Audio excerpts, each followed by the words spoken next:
대표적인 질문 한번 해볼게요. 운동은 수면에 도움될까요? 또 사람들이 궁금해하는 대표적인 질문이 음주예요. 이런 영상을 제가 찍는 가장 큰 이유도 수면에 대한 잘못된 지식을 좋아지게 만들기 위해서인데 대표적인 몇 가지만 좀 강조할게요.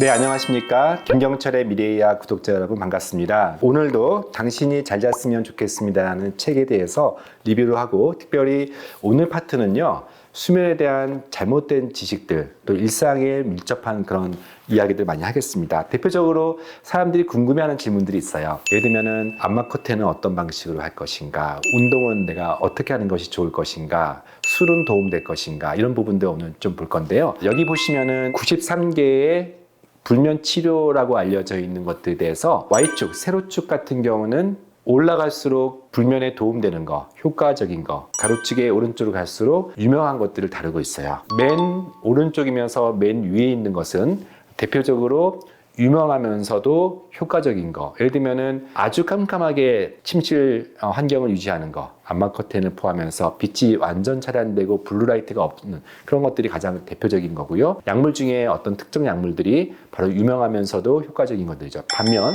유명하지도 않고 효과적이지도 않으면서 풍문으로 괜히 좋다는 것들도 다루고 있어요. 그래서 오늘 내용들은 임상적으로도 또 사람들의 많은 경험에 의해서 효과적인 부분들에 대해서 오늘 다루도록 하겠습니다.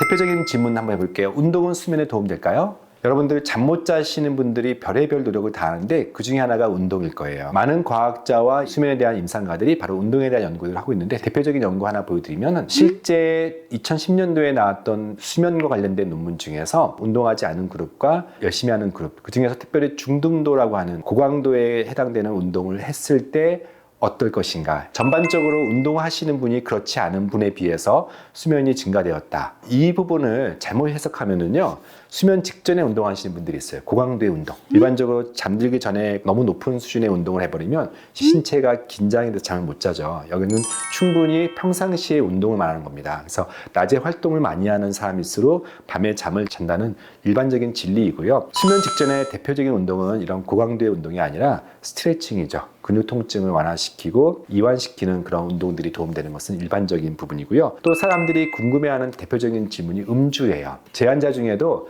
많은 사람들이 수면제는 먹고 싶지 않아요 하면서 거의 매일 술 드시는 분이 있어요. 참 애매하죠. 술 먹으면 실제 잠이 잘 옵니까? 오지요. 여러분 많은 사람들이 술 먹다가 취하는 방식으로 잠을 자는 사람들이 있죠. 근데 제가 늘 강조하는 것 중에 하나가 수면 사이클이죠. 불면 시리즈 중에 첫 번째 시리즈 중에 수면과 관련된 사이클이 있는데 하루에는 한 5번, 6번 정도의 이렇게 리듬을 타요. 깊은 수면까지 빠져고 얕은 수면으로 가는, 그래서 렘과 난렘이라고 하는 이런 사이클, 수면 사이클이 있는데 음주를 하게 되면 가장 큰 문제가 이 사이클 무시하고 바로 깊은 수면으로 빠져요. 여러분들이 경험했던 것처럼. 그럼 문제는 깊은 수면 빠지면 좋은 거냐? 그렇지 않아요. 깊은 수면에 빠지고 보통은 단계적으로 얕은 수면에 들어오는데 단계를 무시하고 옅은 수면으로 바로 오는 이 수면 사이클을 망가뜨려요. 잠이 오지 않는 사람한테 음주는 잠시 도움되나 수면을 유지하고 아침에 개운하게 내 몸을 보충하는 효과는 전혀 누릴 수가 없고 오히려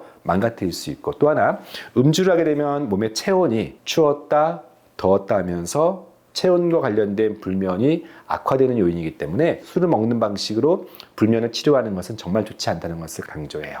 내가 배고파서 잠 못 자겠다는 사람들이 있어요. 내가 배를 따뜻하게 채운 상태가 불면증에 도움된다라고 경험을 많이 얘기하시는 분들이 있는데 그거 역시도 옳지 않아요. 왜냐면 잠을 자기 직전에 먹고 자는 습관이 있는 사람일수록 불면증은 더 악화되는 것들이 임상 연구에서 반복되는 군이고요. 또 하나 이렇게 잠을 계속 안 자면서 늦게까지 만드는 요인 중에 주로 야식이 작용하기 때문에 이 부분은 반드시 피해야 되는데 그 중에서 너무 출출해서 내가 좀 먹고 싶어야 되겠다라는 분들이 추천을 하는 음식들이 좀 있어요.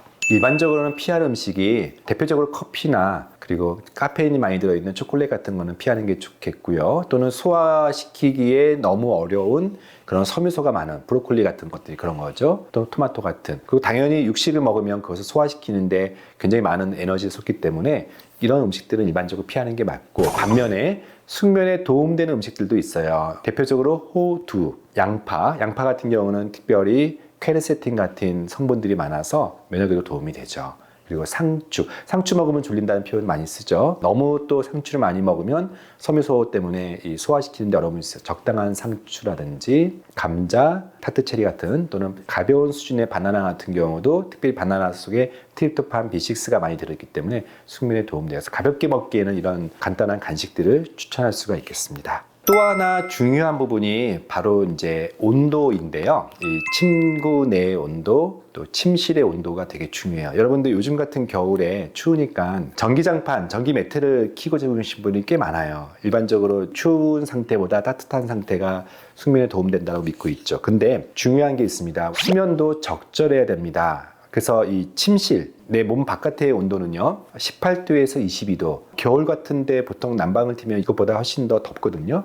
약간 서늘한 정도의 이 상태가 좋아요. 이불 속의 온도, 즉 침구 속의 온도도 생각보다는 낮아요. 33도 정도가 좋아요. 그래서 전기장판을 아무리 수면 모드로 한다고 해도 심부 온도 37도보다 더 높아지기 때문에 더위 때문에 못 자는 경우도 많이 있고요. 또 하나는 전기장판을 켜게 되면 가장 큰 문제가 습도가 떨어지면서 너무 건조해지면서 피부 질환이 있는 분들, 가려움 때문에 못 자거나 일반적으로 습도도 50% 정도가 안락함을 느끼기 때문에 가능한 전기장판을 처음만 잠깐 켰다가 잘 때는 끄는 게 좋겠다는 것이 저의 권고 사항입니다. 침구도요 너무 무거우면 힘들고 가벼우면서도 따뜻한 이불이라는 것도 굉장히 중요하고요. 베개도 중요한데 지나치게 목이 이렇게 긴장되지 않고 C자 커브에 적절하게 받칠 수 있는 정도의 이 그림에서 나와 있는 방식으로 자기의 목의 곡선에 맞고 받치는 정도고 목이 펴져 있는 정도 수준으로 각도를 맞추거나 그것을 기억하는 메모리 폼 형태의 베개도 되게 중요하다고 할 수가 있겠습니다.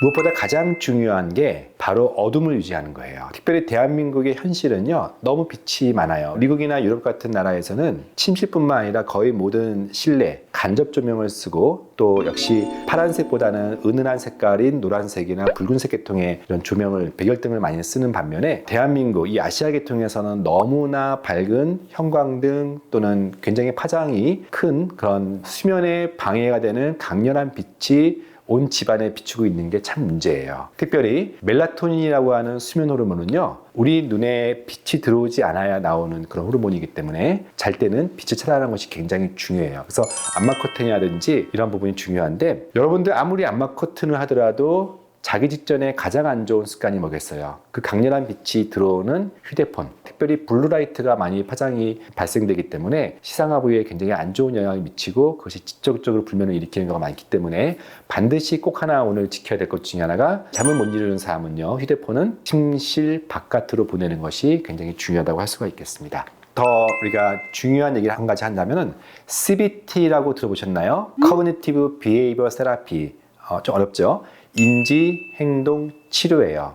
이게 무슨 뜻이냐면 앞서 말한 것처럼 수면에 대한 굉장히 과도한 긴장, 수면에 대한 어떤 잘못된 행동 습관을 바로 잡아주는 것을 CBT, 인지 행동 치료고 그 어떤 전문가들이 공통적으로 다 얘기하는 것들이 바로 약보다 더 중요하고 더 효과적인 것이 CBT, 인지행동 치료라고 합니다. 그래서 정신과나 수면 클리닉에서 수면 일지를 쓰고 의사들이 피드백을 해주고 그것을 교정해주는 이런 번거롭지만 중요한 방식의 이러한 치료들을 해가는 이유가 바로 수면에 대한 강박, 잘못된 습관, 정보들이 넘쳐나기 때문이에요. 근데 이렇게 일일이 병원을 방문해서 치료하지 않더라도 요즘에는 디지털 치료라고 하는 부분들이 많이 강조가 되면서 대한민국 시약처에서 디지털 치료제로 승인한 1호가 바로 이 인지행동 치료 기반의 불면 치료예요. 제가 앞선 영상에서도 최근에 어떤 식으로 승인됐고 어떻게 도움되는지를 강성지 대표님과 한번 했던 영상이 있으니까 참고하시면 될 것 같습니다. 이렇게 우리가 늘상 사용하는 모바일 폰에서 우리의 수면을 기록하고 기록된 수면에 대해서 피드백을 받고 이러한 영상을 통해서 또는 이러한 교육을 통해서 인지 행동을 바꾸는 것이 무엇보다 중요하다고 할 수가 있겠습니다. 이런 영상을 제가 찍는 가장 큰 이유도 수면에 대한 잘못된 지식을 좋아지게 만들기 위해서인데 대표적으로 몇 가지만 좀 강조할게요. 강박이 잠을 못 자게 합니다. 반드시 잠을 자야 된다는 여러분들의 굳은 결심이 바로 오늘 잠을 못 자게 할 것이에요. 미리 안 올 것을 걱정하고 굉장히 불안해 하시는 분들은 반드시 못 잔다. 잠은 슬 오는 것이 정답이지 전쟁하듯이 자면 안 된다. 특별히 제가 수면 주기를 강조하는 게 첫 1시간 반 깊은 잠을 자면 되거든요. 중간에 깨더라도 이 깊은 잠을 잔 1시간 반 때문에 전반적으로 우리의 수면의 질이 유지가 되는 거기 때문에 중간에 깨는 것에 대해서 너무 걱정하지 말라는 것이 강조하는 부분이고요. 중간중간에 늦게 주무시는 분들이 있죠. 어떤 재밌는 것을 시청하기 위해서거나 일이 있어서. 근데 중요한 것은 일정한 시간에 깨는 것들이 되게 중요한 생활 습관이고요. 또 아침에 햇볕을 쬐는 습관, 그리고 밤에 햇볕을 또는 빛을 완벽히 가리는 이런 안막 상태에서 자는 것들이 중요하고요. 전날 너무 못 자서 그 다음날 반드시 자기 위해서 낮잠은 절대 안 돼. 그런 건 아니에요. 이것은 수면 부채라고 하는데 잠깐 눈을 붙여서 잠을 자서 수면의 빛, 수면 부채를 덜어주는 방식으로 수면에 대한 너무 과도한 긴장하지 않게 하는 방식도 괜찮고요. 만약에 중간에 잠이 정 안 오면 일어나서 가볍게 걸어다니시는 것도 괜찮아요. 절대 내가 반드시 일어나면 다시는 못 잘 것 같은 긴장 때문에 잠자는 내내 노심초사하는 것보다는 가볍게 일어나시는 것도 괜찮아요. 이러한 내용들이 오늘 인지행동 치료의 핵심이라고 할 수가 있겠습니다.